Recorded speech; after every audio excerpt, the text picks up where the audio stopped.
Qual foi o momento mais difícil? Rapaz, é a pergunta que a gente quer esquecer porque passou um perrengue, né?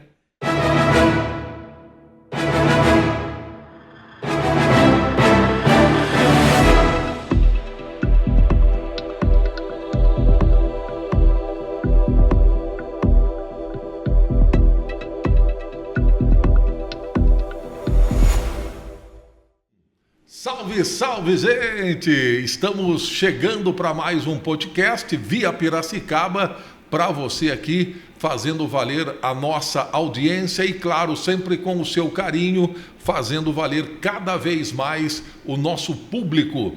E peço a você sempre, curta, comente e compartilha para que cada vez mais nós possamos estar aí levando a você o nosso amor, o nosso carinho e os nossos entrevistados de toda semana. E hoje o nosso convidado é especial. O nosso convidado está atravessando décadas de cultura piracicabana, brasileira, unindo arte, unindo humor, crítica, social e também a comunicação que faz parte do que ele faz é imprescindível. Eu estou recebendo aqui Érico San Juan, que natural de Piracicaba, ilustrador profissional desde 1991, é tecnólogo em design gráfico pela Unimed, radialista, locutor, com registro profissional pelo Senac. O Érico participou de mais de 30 livros, cerca de 80 exposições no Brasil, incluindo a Bienal Internacional de Caricatura do Rio de Janeiro, Memorial da América Latina em São Paulo, tradicional Salão do Humor de Piracicaba, este salão que é majestoso e universal no planeta. É verdade, todo mundo sabe, todo mundo conhece, todo mundo quer participar. Foi artista selecionado 8 vezes e também atuou como jurado de seleção em 2 edições.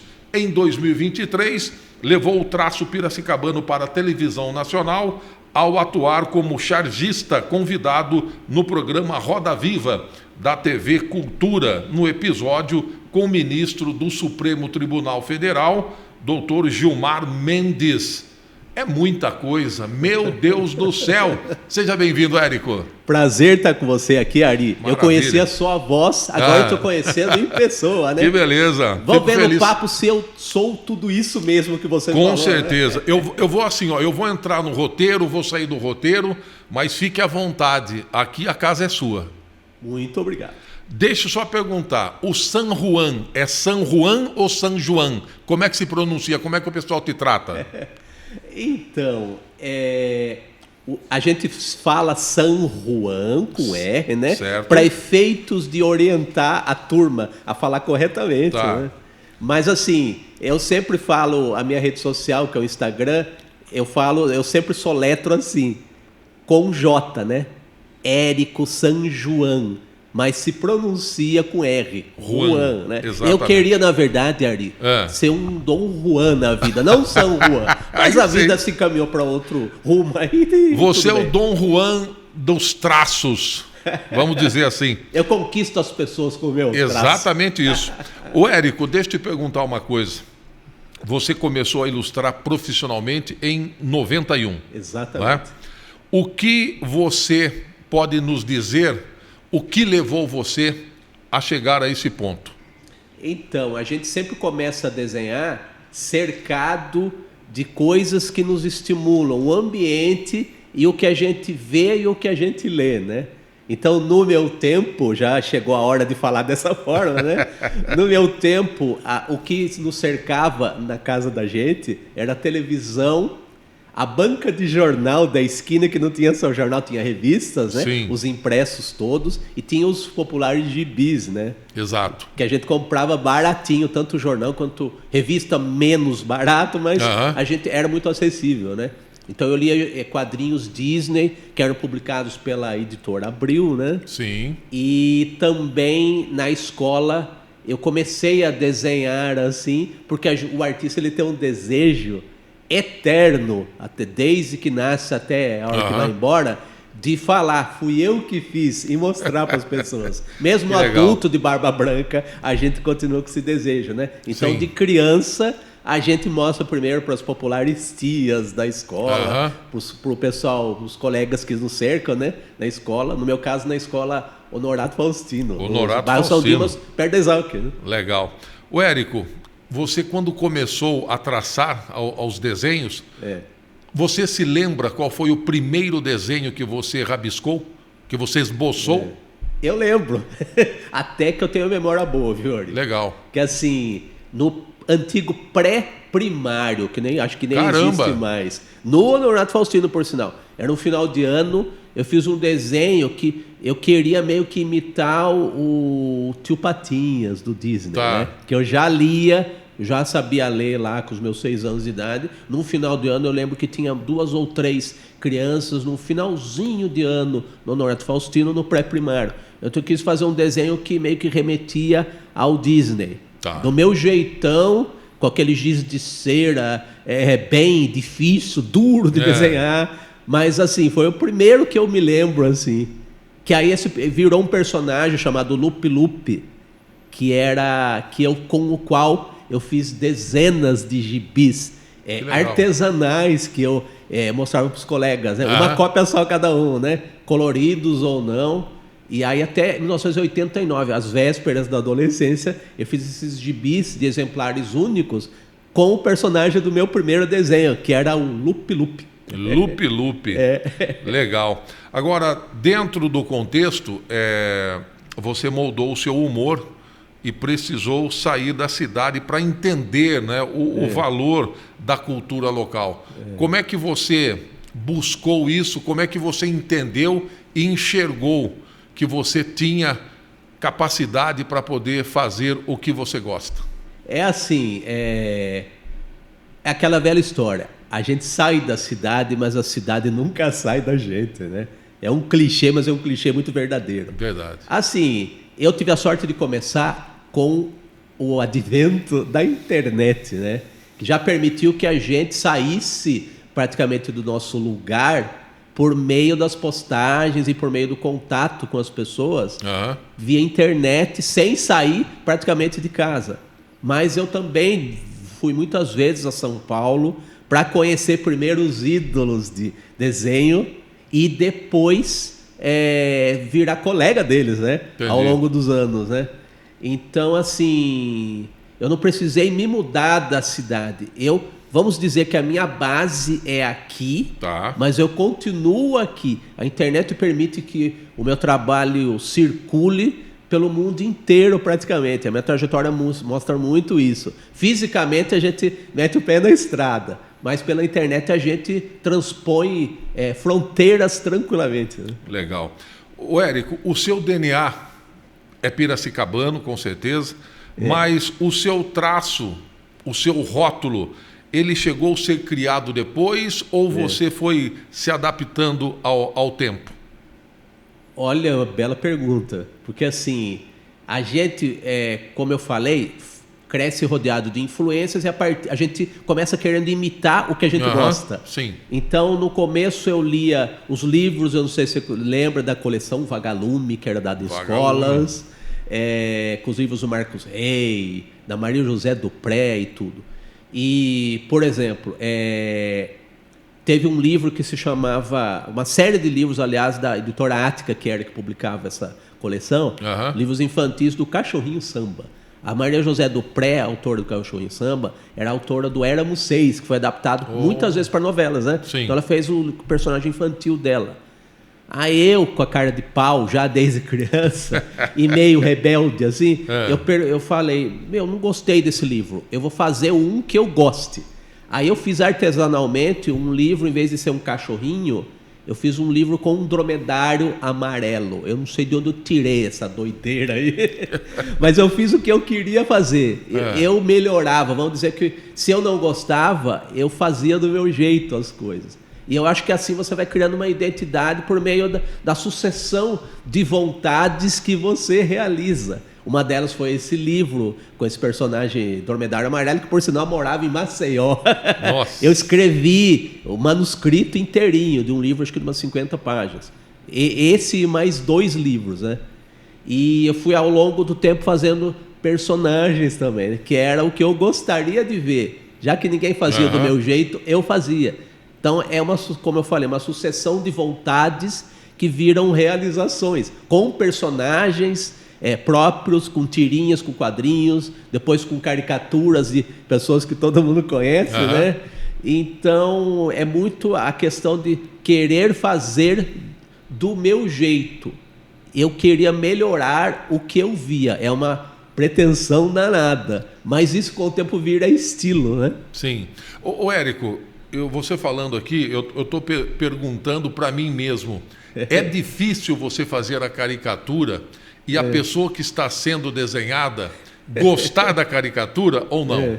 Olha, eu acredito que fazer arte, assim como o humor, é sempre um risco. Porque o humorista, no meu caso, o humorista do desenho, ele é do contra. Se você fizer o que todo mundo faz, você se torna uma pessoa como qualquer outra. Tá. O humorista, ele tem uma personalidade e aquela cócega, aquela cosquinha que dá no cérebro de você meio que dar uma zoada, mas assim, sem desrespeito. Mas claro. é uma brincadeira que o outro lado participa. No caso, o outro lado é a pessoa que é a cobaia da caricatura. Como eu comecei desenhando suplemento infantil no Jornal de Piracicaba, em 91, né, que você falou, eu sempre tive envolvido com essa coisa de personagens imaginários, como eu falei, os quadrinhos e tudo, de tirinhas, e transformei os retratados com humor em personagens, né? Entendi. Então tudo para mim é personagem, é gente, são pessoas que se tornam reais a partir da minha visão bem-humorada. E geralmente, ainda bem, as pessoas gostam, né? Aqueles traços redondinhos de quem desenhava para criança, e a gente tenta colocar uma visão bem-humorada, que não é, a caricatura não é humilhação, é interação. Exatamente isso. Agora, o humor ainda, né, pelo que a gente está vendo, o humor ainda é livre, né? Os humoristas estão aí, tem alguns sendo reprimidos, mas ainda o Brasil tem essa liberdade. Hoje, você precisa pedir esta licença para fazer o seu trabalho, essa parte do humor, aonde você pode trabalhar livremente? Então, assim, a minha querida mãezinha falou uma frase que serve muito porque nós estamos comentando aqui. Para viver, você precisa de coragem. O artista, além do humorista, ele é um artista. O humorista é um artista. Sim. Seja qual expressão que ele tenha. Você se referiu muito à questão, o pessoal que faz stand-up, né, nos palcos. Isso. E a gente faz visualmente, né, no caso dos desenhos, caricaturas, quadrinhos e tudo, com a visão do humor. O humor é uma visão de mundo. Se você não tiver coragem, aí volto para a frase da minha mãe, você não vive. Porque o humor, como eu falei, da internet, que por causa da internet eu quebro barreiras geográficas, com a arte a gente quebra barreiras com relação à visão de mundo. A visão de mundo da média da população, das pessoas, é uma visão que não é a da transgressão, ou de você ter uma visão diferente, você brincar consigo mesmo, né? Entendi. Quando você faz humor, você brinca com as pessoas, humor de comportamento, então pode ter um humor do político, que você toca o dedo na ferida das instituições e tudo. É necessário, porque é um termômetro para a sociedade, né? E muitas vezes as pessoas podem ficar contrariadas com isso, ou não, depende da sua predisposição a transgredir essas barreiras e fazer as pessoas refletirem, né? Com certeza. Dentro dessa reflexão que você acabou de falar aí, o que é que você me fala a respeito do IA? IA, eu até fiz um cartunzinho que teve num concurso de humor virtual de um pessoal lá que fazia um jornal de humor no Rio de Janeiro. Eu fiz um cartunzinho assim, que o celular estava falando com a pessoa assim, IA, com cara feia, né? E a pessoa falava assim, respondia com a cara apavorada, ai. Quer dizer, IA, ai. Ainda é a reação do estranhamento que muito se diz que a tecnologia, ao longo dos anos, vai eliminando profissões, né, que pareciam eternas. O desenhista, os meus colegas estão bem apreensivos com relação à utilização disso e com medo de serem substituídos pela IA. Mas eu acredito que a IA é uma ferramenta. A gente, além de ser criativo no trabalho do dia a dia, arrumar formas de usar a IA como uma ferramenta que ajude a gente. Então, o uso, eu acho que é o que importa, porque a criatividade vem do ser humano. Mesmo a IA, ela precisa de comandos humanos. Sim. Faça tal coisa, IA, assim assado. Os tais dos prompts que falam, né? As instruções, né? Sim. Então a gente aprender a usar a ferramenta e aprender a lidar com esse dinamismo da tecnologia. Senão, realmente, ela engole não só o desenhista, mas todos nós. E você? Você está usando já a inteligência artificial ou não? Em primeira mão, eu vou falar para você aqui. Eu estou fazendo um videozinho que vai chamar Caricatura Também é Cultura nas minhas redes sociais. É uma animaçãozinha com IA, mas baseada no meu desenho. Então, como eu falei, eu dou os comandos para caricatura ter um toque de animação, né? Entendi. Porque hoje tudo se move na internet. Slides estáticos, algo que é estático não atrai tanto mais. Até a foto está sendo movimento, né? Então é isso. Eu uso a IA como ferramenta. No caso da caricatura também é cultura. Eu narro uma frase a respeito de uma personalidade que é retratada na caricatura. E a caricatura em si tem uma animaçãozinha. Então, estou usando a IA ao meu favor, né? Entendi. É isso. Ô, Érico, o que mais incomoda as pessoas? A charge, o riso, a verdade por trás daquele desenho. Como é que você pega essa percepção? Você tem essa percepção quando você está desenhando? Como é que você vê isso? Então, eu percebo assim, Ari, que o desenhista, ele quer ser, o cartunista, ele quer ser considerado, ele quer ter credibilidade, mas é aquela velha história da credibilidade do palhaço, sabe? Você fala as verdades, mas você joga uma torta na cara também, né? Tá. Então, assim, a gente fala as coisas de uma maneira que pode ser ácida, se expressa, né? Mas, ao mesmo tempo, o desenho suaviza. É o popular morde e assopra, né? Então, o humor, ele serve para falar as verdades. Há as abordagens, né?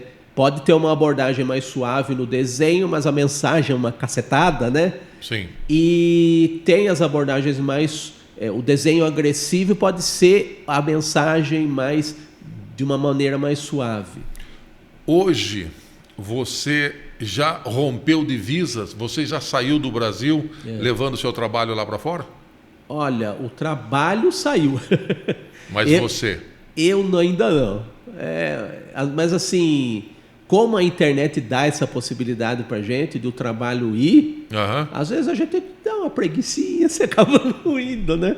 Mas eu já teve trabalhos meus no Museu de Humor Gráfico Diógenes Taborda, na Argentina, em Buenos Aires. Eu expus lá umas 4, 5 vezes, e muitas vezes em exposições desse museu, itinerantes, Argentina afora. Legal. Então eu fui, o máximo que o meu trabalho foi, eu ainda não fisicamente, foi para a Argentina.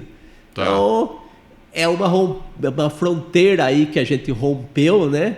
E que acredito que vai chegar a hora de eu pegar minha mochila, ou fazer um mochilão aí, o trabalho e o portador do trabalho. Você pensa nisso, de sair fora do Brasil para mostrar seu trabalho lá, você em loco, em algum outro país? O louco em loco.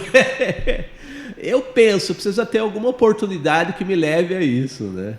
Mas tipo, ser um mochileiro, sair assim para conhecer, para poder ver outro país, outras cidades fora, isso não passa na tua cabeça? Não, passa. É que assim, o interessante é que a gente, estando no lugar, como eu falei da tal da coceirinha, né? Da vontade de transpor barreiras até da gente mesmo como ser humano, né? Entendi. Tem muita gente, por exemplo, no estado...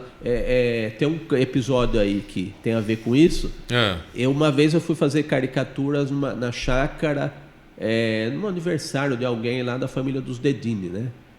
Aí uma pessoa que foi fazer caricatura, que eu estava lá fazendo caricatura do pessoal da festa, ela falou, olha, a primeira vez que eu faço caricatura ao vivo aqui, na minha vida. Tá. Então, olha só, porque eu morei em Nova York e tinha muita gente que desenhava caricaturas na rua. Olha só, então você precisou voltar para cá para fazer caricatura com alguém, né? Então, esse feedback, esse retorno é interessante, né? Sim. A pessoa já me alertou, no bom sentido, de que esse tipo de trabalho é viável. Sim. Em qualquer lugar. E é uma coisa que a gente almeja muito, muitos cartunistas têm esse sonho de ter o reconhecimento ao vivo no momento que faz. A caricatura ao vivo proporciona isso. Reconhecimento imediato. Hoje tem internet, tem os likes, Sim. tem os comentários nas redes sociais, né? Mas a caricatura ao vivo, porque a pessoa fica encantada com o trabalho que nasce na frente dela e feito com a pessoa que ela mais gosta na vida, que é ela mesma. Legal. Ô Érico, o que mais incomoda, né? Deixar você assim no público? Alguma coisa te coloca medo? Alguma coisa te busca numa repercussão de censura? Ou você nunca passou por isso? Olha, eu encaro, Ari, muito, como eu falei, o cartunista muitas vezes ele tem a ânsia de angariar credibilidade, né? Então, assim, muitas vezes os colegas, e eu também em muitas ocasiões, a gente se leva a sério até demais. Aí que nessa tensão é que vem, pode vir provavelmente medo em algumas situações e tudo.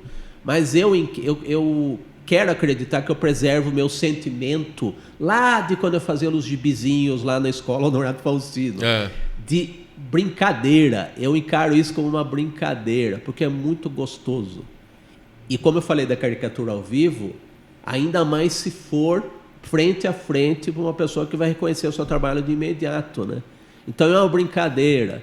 Vamos dizer, o aspecto lúdico, os educadores adoram essa palavra, e ela é muito real. Mas você preservar esse aspecto lúdico, esse sentimento de brincadeira, que é isso, não se levar a sério. Mas você está fazendo aquilo com muita verdade, com muita honestidade. Então, na verdade, você é empenhado em fazer aquilo, até compenetrado, desenhando. Você quer caprichar. E, como eu falei, preservar esse sentimento da brincadeira e de ter o prazer de, quando você termina o desenho e mostra para a pessoa, falar com barba branca ou criancinha. Fui eu que fiz. Ô Érico, nessa mesma pegada aí, você falando, né?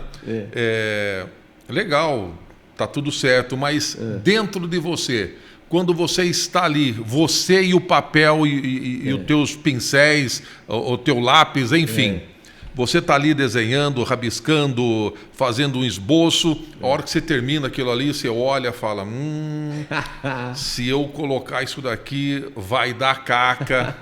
Você já deixou de publicar alguma coisa de medo, mesmo com toda essa sua criancice, na sua inocência, vamos dizer assim?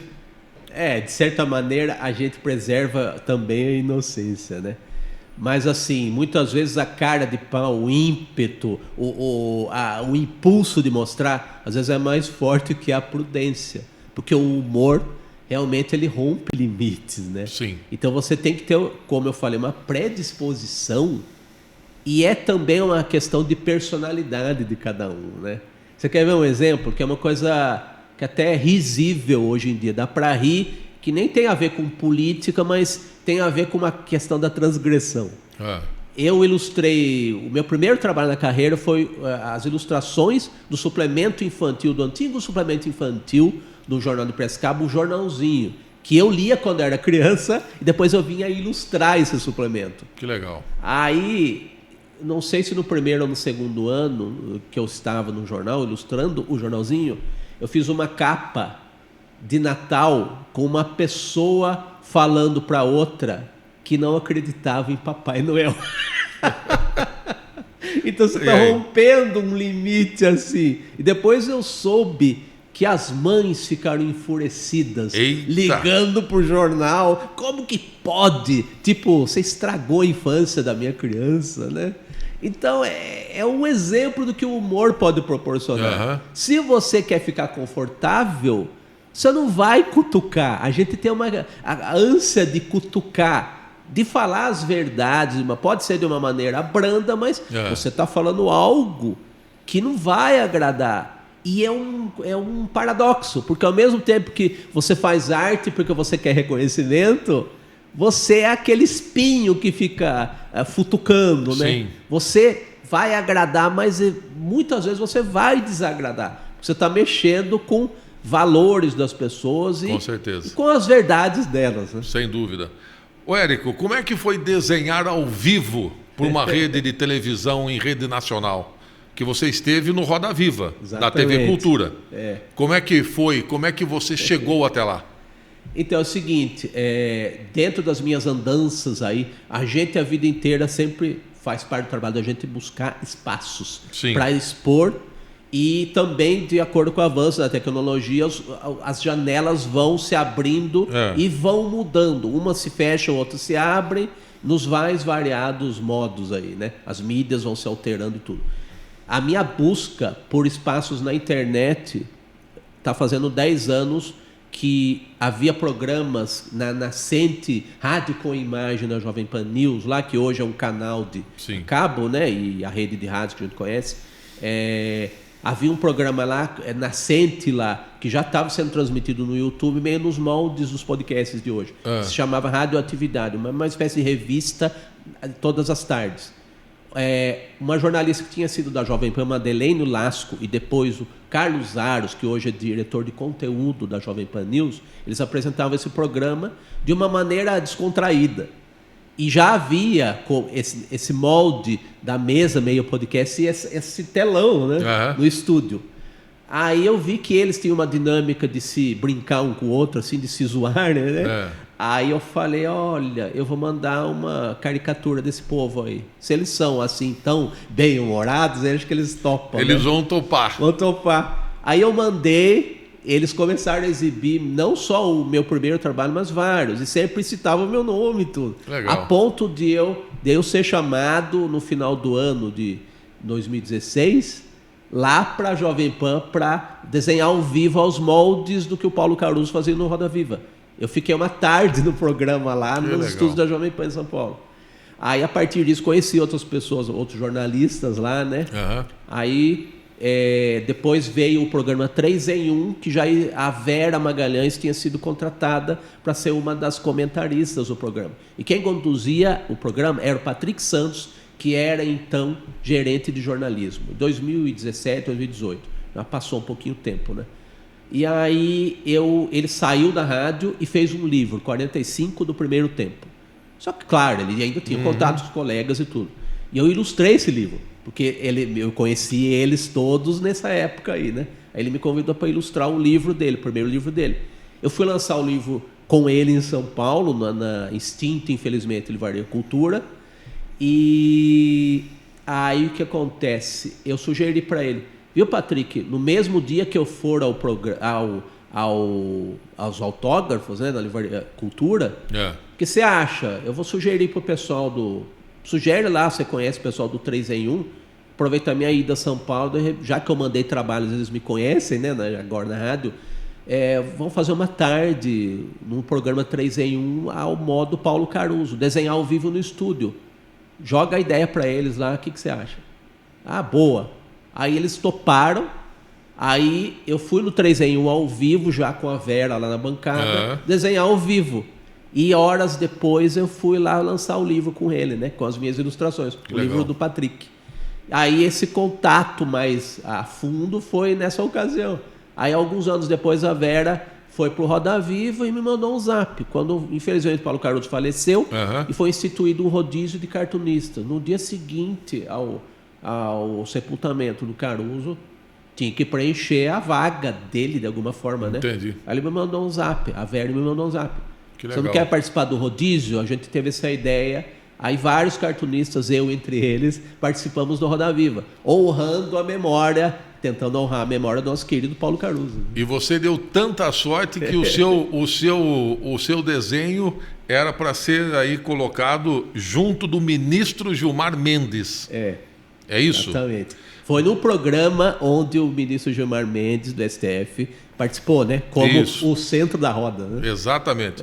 E aí, assim, como é que você se sentiu fazendo a charge de um ministro que representa uma seriedade, uma coisa que dentro da lei, né? Pois é. E aí? Pois é, né? Vamos dizer que é uma prova de fogo, porque o humor transgride, como eu falei, mas ao mesmo tempo você está diante de uma autoridade cujo papel é fazer com que não se transgrida a lei, né? Não que eu vá ser um fora da lei, mas Sim. assim, é um desafio. Eu continuo essa questão de não que seja uma brincadeira no sentido de ser algo leviano ou irresponsável, de eu não ter medida mínima para se executar o trabalho. Mas assim, eu acho muito pitoresco, vamos usar esse termo aí. E assim, o que o bicho pega mesmo, o desafio maior é você fazer um desenho por bloco, retratando a entrevista, a conversa, né? Tá. Entre eles, as questões entre eles, os jornalistas, né? Você tem que ficar muito ligado no assunto em tempo real, fazer desenhos a cada bloco que sejam satisfatórios artisticamente para você mostrar. É uma arena que você está. E não só eles estão mostrando a performance deles como arautos, da informação, mas eu como representando alguém de maneira simbólica que esteve naquela cadeira e teve um papel muito importante para a consolidação da charge não só do país, mas do humor dentro de uma mídia muito assistida, que é a TV, né? Sem dúvida. Ô Érico, aproveitando esse momento, né, nós estamos aí um ano eleitoral. Pois é. Não é? Nós estamos num ano onde vai haver Copa do Mundo. Exatamente. Tudo junto. Tudo junto, né? Eu não sei se vai estar misturado, mas está tudo junto. Eu queria perguntar para você o seguinte: você conseguiria colocar no papel a sua charge o momento em que o Brasil está vivendo hoje? Porque assim, a charge é isso que você está falando. Reflete o momento social, político, econômico, do país que a gente está, até da cidade ou do mundo mesmo, né? Sim. O papel, o chargista diário que marcou presença forte em jornal, no Roda Viva tem semanalmente, né? Na internet tem muita gente que faz charge animada ou até charge ao vivo em redes sociais, né? O papel da gente, no caso do humor gráfico, especificamente como chargista, é retratar com o maior humor possível, a maior pulga atrás da orelha possível para instigar a reflexão, né? Tá. Então o fato ele tá muito à nossa disposição o tempo todo, principalmente com a velocidade da internet, né? Para a gente exercitar a nossa visão de mundo bem humorada, né? A gente, de certa maneira, é o bobo da corte que joga a torta no alvo, né? O humor tem sempre um alvo. O nosso alvo, no caso, são os protagonistas dos fatos aí, da ocasião. É o nosso papel, né? Falando em protagonista da ocasião, sim. Né? Como é que você colocaria a sua charge na prisão do Maduro? Olha, eu vou usar um trocadilho infame, mas tenho certeza que os colegas já usaram. Vamos dizer que caiu de Maduro, né? Tipo isso, sim. Maravilha. Olha, nós estamos conversando aqui com o Érico San Juan. Ele é cartunista, chargista, é um profissional da mais alta qualidade. E eu queria saber de você o seguinte, Érico. Quando você vai buscar a tua inspiração, né? Porque tem que ter uma inspiração também, né? Não é só o talento do desenho, você tem que buscar uma coisa além, não é? Exatamente. Como é que você buscaria o Brasil de uma forma saudável e que refletisse uma esperança para aqueles que estão buscando essa esperança? Olha, assim, aí é quase papo de coach, nem de humorista, né? Que em geral, agora que eu estou fazendo 50 anos, né, junto com os 35 anos de carreira, tenho 2 aniversários em janeiro.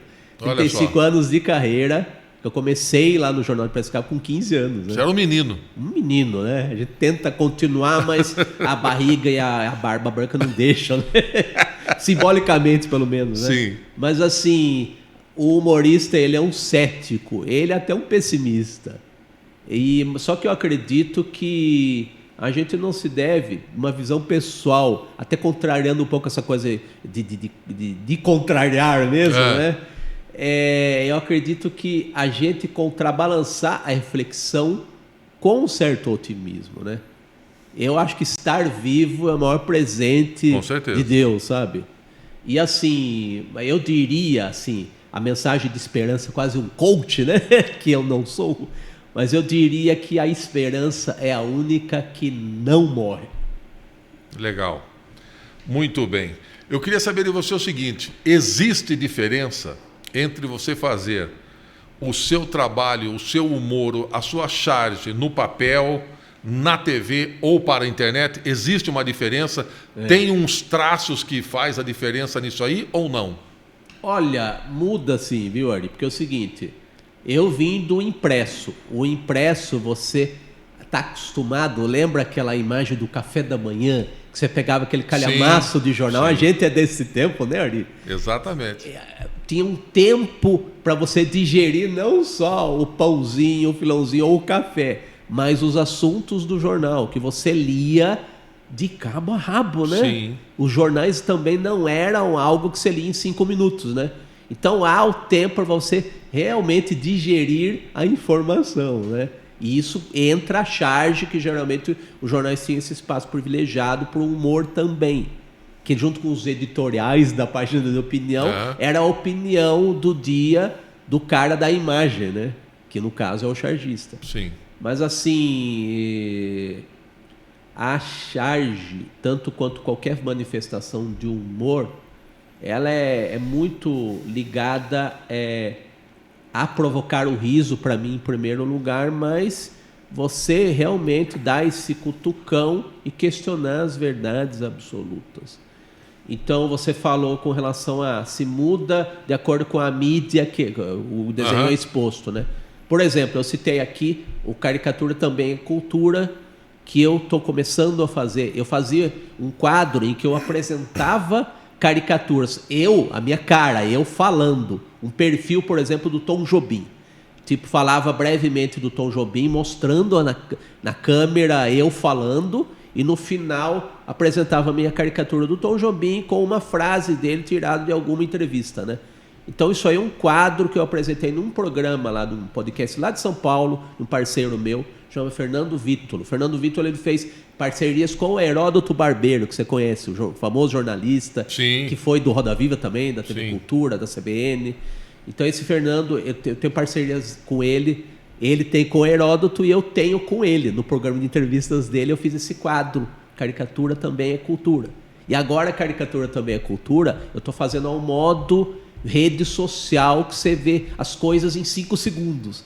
Então eu nem apresento, eu falo uma frase com uma caricatura animada, com essa mesma ideia de apresentar um perfil rapidíssimo com o desenho de uma personalidade animada, como eu falei por IA hoje em dia, né?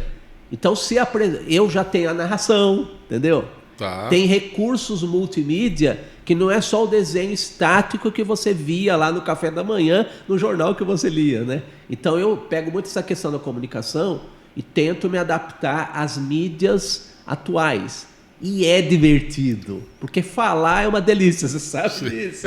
E passar a mensagem com esses acessórios só reforça a força, é redundante, né? Só valoriza, dá mais força para a mensagem que você quer passar. tanto com uma reflexão, com uma charge, lá no Roda Viva, desenhando na hora, lá não é só o desenho estático, você mostra o desenhista fazendo nascer a reflexão gráfica, né? Então tem muitas maneiras de mostrar o trabalho da gente, e a internet está aí para nos brindar com essas possibilidades. Humor além do papel, né? Exatamente. No mundo todo, no mundo virtual e no mundo real, né? Dentro do mundo virtual, qual é a sua página? @Érico Sanjuan, tudo junto. ERICOSANJUAN. Fala Juan, mas escreve Joan, né? Isso no Instagram. No Instagram. É a central de conteúdos aí no Instagram. Facebook é Érico San Juan. Digita lá na busca, né? Então, o que eu exponho lá, que eu coloco vídeos e tirinhas, né? Do Dito Bendito, meu personagem também que já tem mais de 30 anos aí de vida, né? Então, as minhas produções são sólidas e permanentes, né? A gente vai mudando, mas sempre para passar essa mensagem que é o humor, que é a nossa cara, né? Tanto com personagens quanto com personalidades, né? @Érico Sanjuan, principalmente no Instagram. Muito bem. Dentro da concepção chargista, quem vai substituir o Érico? Rapaz, é que assim, há quem diga que as pessoas não são insubstituíveis. Claro que dentro da engrenagem do mundo, um ou outro desavisado pode achar isso, né? E de fato não são mesmo, falando friamente. Só que como nós não somos icebergs humanos, né? A gente tem a nossa personalidade. Quem tem personalidade, eu acredito que não é substituído. Mas vamos dizer que outros colegas, a gente que nem na São Silvestre lá, a gente passa... São Silvestre não, nas maratonas, né, das Olimpíadas, que passava a tocha um para o outro, o atleta lá na corrida passava a tocha um para o outro, né? A tocha, no caso, é o legado, né? Sim. Cada um tem a sua personalidade, mas a gente carrega, aí o paralelo com a tocha, né? Carrega a chama do humor, né? Como o Paulo Caruso foi substituído pelo Luciano Veronese, lá no Roda Viva, né? No Rodízio e depois em definitivo com o Veronese, né? Sempre a gente vai lembrar... Está até hoje, né? Está até hoje. Ele participou do Rodízio e ele foi efetivado, né?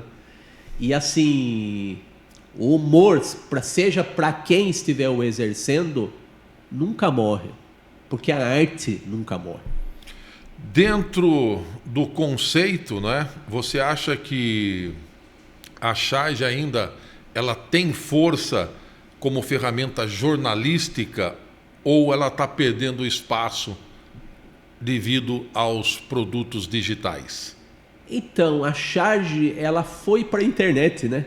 Hoje existe charge animada, por exemplo, que, como eu falei, na internet nada funciona muito bem sendo estático, né? Então, as charges se transformam de acordo com o contexto das redes sociais, por exemplo. Tem força. Por exemplo, um concorrente assim, acho que no bom, às vezes no mau sentido, são os memes, que é um humor exercido por qualquer pessoa que não seja necessariamente um profissional da comunicação. Então o humor está toda aí. Tanto que a gente recebe muita coisa no WhatsApp e geralmente é o humor, né, Ari? Sim. Às vezes umas fake news aí, mas em geral o humor, né? Então, assim, a charge vai se transformando de acordo com a realidade da internet de hoje, né? Os focos estão na internet. Está tudo na palma da nossa mão, né? Para você, vamos dizer que para se sobreviver hoje, não é? Você acha que o artista ele tem que ser estrategista ou criativo? Criativamente estrategista. Porque o artista, eu vejo desde que eu comecei até agora, principalmente a molecada, posso chamar de molecada que eu já sou um senhor. Assim, o pessoal tem muito mais a noção de como eu vou colocar o meu trabalho no mundo do que quando eu comecei. Eu sempre fui a pessoa que não me contentava apenas com expor o trabalho. Tenho a questão do eu que fiz, mas eu também sempre inventei projetos para me sobressair com a minha produção, né? Então, por exemplo, eu falei dos gibizinhos que eu fazia quando eu era criança, mas eu também sempre inseri em veículos, né? Fiz muitos jornais de humor, como agora o Capial, na Tribuna de Piracicabana. Então, eu sempre inventei meios de expor o meu trabalho. Isso antes da internet, né? E hoje a molecada que já nasceu com o celular na cara, fazendo stories, eles já têm essa noção desde que nascem, praticamente, né? Eu fico muito feliz de estar no passo da molecada de alguma maneira. Eles são muito mais senhores do que eles querem hoje em dia. É isso aí. Perguntando para você assim, muito sutilmente, né? Mas buscando aquela essência. Sim. Qual foi o momento mais difícil da sua trajetória artística e o porquê? Rapaz, é a pergunta que a gente quer esquecer porque passou um perrengue, né? Eu acho que o momento que eu saí do Jornal de Piracicaba. Aliás, eu tenho que dizer, não é injusto com eles, mas eu fui saído, se é que você me entende. Entendo. Aí assim, aí a gente pensa assim, isso foi apenas uma aventura, uma sorte de principiante, ou foi apenas um emprego, uma sorte de momento, como é que foi, de ocasião? Aí é que você continua. Você é um empregado de uma empresa ou você é um artista de verdade? Tá, aí que tá, a continuidade, né? Porque você começar, você pode até contar com a sorte, mas a continuidade é que é o mais difícil. Quantos anos você esteve à frente do JP? Eu fiz ilustrações lá para o suplemento infantil, né? E depois eu fui fazer, dentro do jornal, a minha tirinha, que hoje é praticamente a minha marca, que é o Dito, o Bendito. Eu fiquei de 91 a 97 no Jornal de Piracicaba. 6 anos. 6 anos como empregado lá. E aí depois eu tive um vínculo como colaborador, ainda fazendo tirinhas diárias em diversas ocasiões, do Dito e outros personagens, até 2010. Então eu entrei como colaborador em 1990 no jornalzinho, fui contratado em 91, em 2010 eu deixei o Jornal de Piracicaba já como colaborador, né? E eventualmente cobrindo férias, fazendo charge e as ilustrações todas. Então, assim, acho que deu certo, né? Mesmo dentro do jornal, mesmo não sendo contratado como funcionário, mas o vínculo se manteve e a carreira continuou. Este jornalzinho aqui, o que você me fala dele? Olha, sabe o que é curioso? Eu estava pensando esses dias. Eu comecei fazendo um jornalzinho e hoje eu continuo fazendo um jornalzinho também. Fazia um jornalzinho suplemento infantil, como eu falei, do Jornal de Piracicaba. E ao longo dos anos eu fui fazendo jornaizinhos que eram tabloides, né? Esse formato menorzinho de jornal tradicional, né? Mas de humor, não infantis. Então eu fiz primeiro assim um projeto que agregava outros cartunistas, outros colegas de traço, né? Primeiro em 2001 na Tribuna de Piracicabana, uma página de humor chamada Rio, até 2003. Essa parceria com a Tribuna. Publicava gente do Brasil inteiro e alguns do mundo também, né? Aí depois eu fiz um jornalzinho, meu primeiro jornalzinho de humor, que era a continuidade da página Rio, que aí chamava Jornal Rio, um jornal mensal, até 2004. Aí depois eu fiz um outro jornalzinho, que era o Cara e Caras, que eu fazia o conteúdo sozinho, e a cada capa de cada exemplar tinha um espaço vazio na maior parte da capa, que era um jornal que é a sua cara, porque eu desenhava em cada exemplar, em eventos, a caricatura na capa, de quem adquiriu o exemplar. Então era uma capa que era a cara da pessoa, literalmente, né? 7 edições independentes, né? Que legal. E aí eu retomei a parceria com o Evaldo Vicente, já com a página de humor Capial, aos moldes dessa que eu falei antes, da Rio, e depois ela se transformou num jornal de humor, ao jornal de novo, né?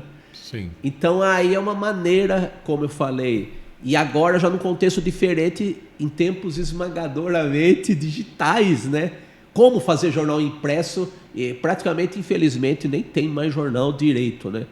E o Evaldo ainda fazer um jornal diário com um encarte ainda mensal. É por isso que eu falo que ele é o mestre. É o mestre, né? É o mestre. Mestre Evaldo Vicente, que tem o maior carinho, o maior respeito e admiração, porque eu sei da trajetória dele, né? Eu acompanho o Evaldo há muito tempo, né? E a gente sabe o quanto é difícil hoje você ter um jornal impresso, né? Com todos esses ataques que nós temos de redes sociais, digital, enfim. É muito sofrido, né, Érico? É muito sofrido porque a gente ama tudo isso, né? Exatamente. Parece que a gente não quer deixar morrer isso aí. Exatamente. E a gente está vendo lentamente, aos poucos, o que a gente mais ama está se extinguindo. Exatamente. E nós temos que também saber lidar com isso, né? Buscar o novo, buscar a internet, se adaptar a este novo momento. Exatamente. Porque nós somos da velha guarda. Hoje dá para falar isso. Não é? Então a gente tem que acompanhar ou a gente vai morrer junto. Exatamente. Não é? Exatamente. E aí a gente fica se perguntando, até quando? Você sabe que essa é uma pergunta que eu me faço desde que eu entrei no dia 15 de janeiro de 1991, lá ainda tinha cabelo, lá na redação. Era um menino sonhador. Exatamente. Essa pergunta, eu acho que o artista até faz, até meio sem admitir, todo o tempo. Até quando? É uma pergunta que norteia a vida da gente. Só que a gente é teimoso, então o trabalho da vida da gente é estender esse quando, o prazo de validade, né? Não só da nossa arte, mas da nossa vida, né? Exatamente. Para nós finalizarmos, meu querido, eu queria que você me colocasse, se o Brasil fosse um desenho hoje, ele seria uma charge ou seria uma caricatura? Olha, o Brasil é tão, vou usar essa palavra de novo, o Brasil é tão pitoresco que ele seria uma caricatura, viu? Porque as pessoas, o Brasil, ele é, ao mesmo tempo que ele é maluco, ele é lúdico, ao mesmo tempo que ele é lúdico, ele é instável, ao mesmo tempo que ele é instável, ele tem valores sólidos. Vamos dizer que lembra da Carmen Miranda, né? Aqui tinha os abacaxis na cabeça, né? A cantora que foi para Hollywood e tudo. O Brasil pode ser um abacaxi no chapéu da Carmen Miranda. E a caricatura é algo que está nas nossas raízes, né? Nós também somos um povo, infelizmente isso aí está meio que se dissolvendo, essa coisa de não se levar a sério. A gente não se leva a sério no bom e no mau sentido. Então eu citei a questão do bobo da corte e tudo. Nós somos uma caricatura, né? E às vezes nós somos uma charge, porque a gente tem também a língua afiada como o chargista, o bom chargista que a gente espera que seja, né?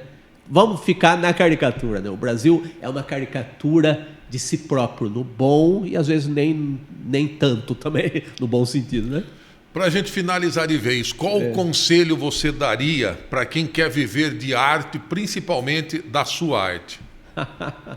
Nós estamos num mundo de transformação, né?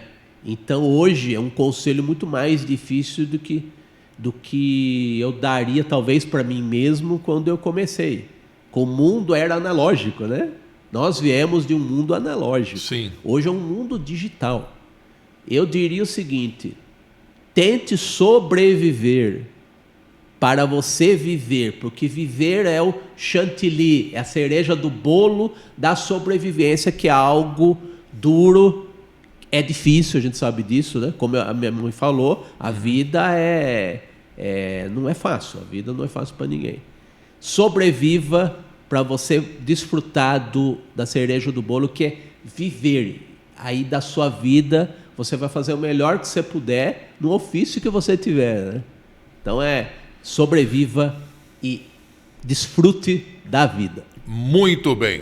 Conversamos com Érico San Juan, cartunista, chargista, humorista, radialista. E a gente agradece demais a tua presença aqui, meu querido. Obrigado. Hoje nós fomos pela via do humor, né? Exatamente. Em Piracicaba, a via Piracicaba, tomando o caminho, a rota do humor também. Exatamente. Obrigado, Érico. A gente que agradece. Um abraço, querido. Até a próxima. Você que nos assiste, você que está aí buscando, né, o nosso Via Piracicaba, você pode comentar, compartilhar e, com certeza, fazer valer com que o nosso programa ganhe outros adeptos como você, para que a gente possa estar aí ganhando cada vez mais audiência. Então, curta, comente e compartilha. Legal? A gente volta semana que vem. Um abraço. Tchau.